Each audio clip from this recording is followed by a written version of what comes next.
प्राचीन काल में जब यहूदिया पर राजा हेरोदेस का शासन था, परमेश्वर की एक अद्भुत योजना आरंभ हुई।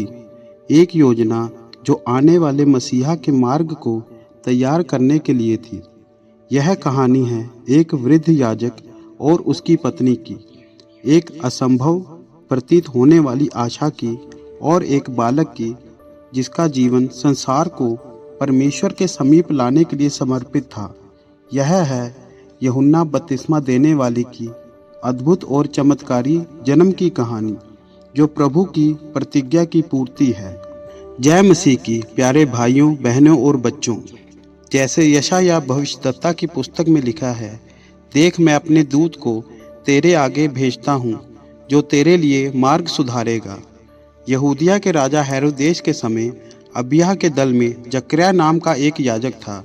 उसकी पत्नी हारून के वंश की थी, जिसका नाम एलिशबा था। वह दोनों परमेश्वर के सामने धर्मी थे और प्रभु की सारी आज्ञाओं और विधियों पर निर्दोष चलने वाले थे। उनके कोई संतान ना थी, क्योंकि एलिशबा बांझ थी और वे दोनों बूढ़े थे। जब जकर्याह अपने दल की पारी पर परमेश्वर के सामने याजक का काम करता था, याजकों की रीति के अनुसार उसके नाम पर चिट्ठी निकली कि प्रभु के मंदिर में जाकर धूप जलाए। धूप जलाने के समय लोगों की सारी मंडली बाहर प्रार्थना कर रही थी। तभी प्रभु का एक स्वर्गदूत धूप की वेदी की दाहिनी ओर खड़ा हुआ उसको दिखाई दिया। जकर्याह देखकर घबराया और उस पर बड़ा भय छा गया। परंतु स्वर्गदूत ने उससे कहा, हे जकर्याह, भयभीत ना हो, क्योंकि तेरी प्रार्थना सुन ली गई है और तेरी पत्नी एलिशबा से तेरे लिए एक पुत्र उत्पन्न होगा और तू उसका नाम यूहन्ना रखना। जकर्याह ने स्वर्गदूत से पूछा, यह मैं कैसे जानूं, क्योंकि मैं तो बूढ़ा हूँ और मेरी पत्नी भी बूढ़ी हो गई है।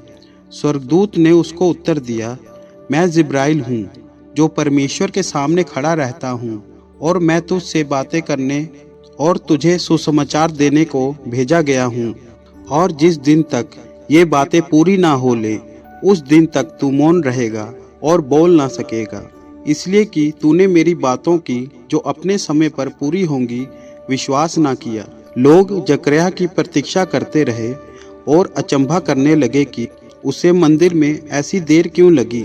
जब वह बाहर आया, बोल ना सका। अंत वह जान गए कि उसने मंदिर में कोई दर्शन पाया है, और वह उनसे संकेत करता रहा और गूंगा रह गया। जब उसकी सेवा के दिन पूरे हुए तो वह अपने घर चला गया। इन दिनों के बाद उसकी पत्नी एलिशबा गर्भवती हुई और 5 महीने तक अपने आप को यह कहकर छुपाए रखा, मनुष्यों में मेरा अपमान दूर करने के लिए प्रभु ने इन दिनों में कृपा दृष्टि करके मेरे लिए ऐसा किया है। तब एलिशबा के जनने का समय पूरा हुआ और वह पुत्र जनी। उसके पड़ोसियों और कुटुंबियों ने यह सुनकर कि प्रभु ने उस पर बड़ी दया की है, उसके साथ आनंदित हुए। 8वें दिन वे बालक का खतना करने आए और उसका नाम उसके पिता के नाम पर जकर्याह रखने लगे। उसकी माता ने उत्तर दिया, नहीं, वरन उसका नाम यूहन्ना रखा जाए। उन्होंने उससे कहा, तेरे कुटुंब में किसी का यह नाम नहीं है।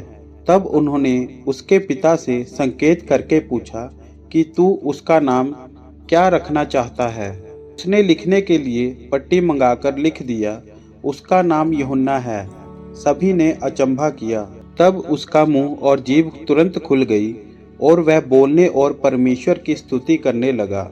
उसके आसपास के सब रहने वालों पर बड़ा भय छा गया और उस सब बातों की चर्चा यहूदिया के सारे पहाड़ी देश में फैल गई। वह बालक यूहन्ना बढ़ता और आत्मा में बलवंत होता गया और इज़राइल पर प्रकट होने के दिन तक जंगल में रहा। जकर्याह ने विश्वास किया जब उसे सब कुछ अपनी आंखों से देख लेने को मिला, और एलिशबा ने गवाही दी कि परमेश्वर अपमान को आदर में बदल सकता है। उनका पुत्र यूहन्ना आत्मा में बलवान होता गया। वह जंगलों में रहा जब तक उसकी बुलाहट का समय नहीं आया, और जब वह आया तो उसने मसीह के लिए मार्ग तैयार किया। यह कहानी हमें याद दिलाती है कि परमेश्वर की योजना कभी देर नहीं होती, वह अपने समय पर चमत्कार करता है।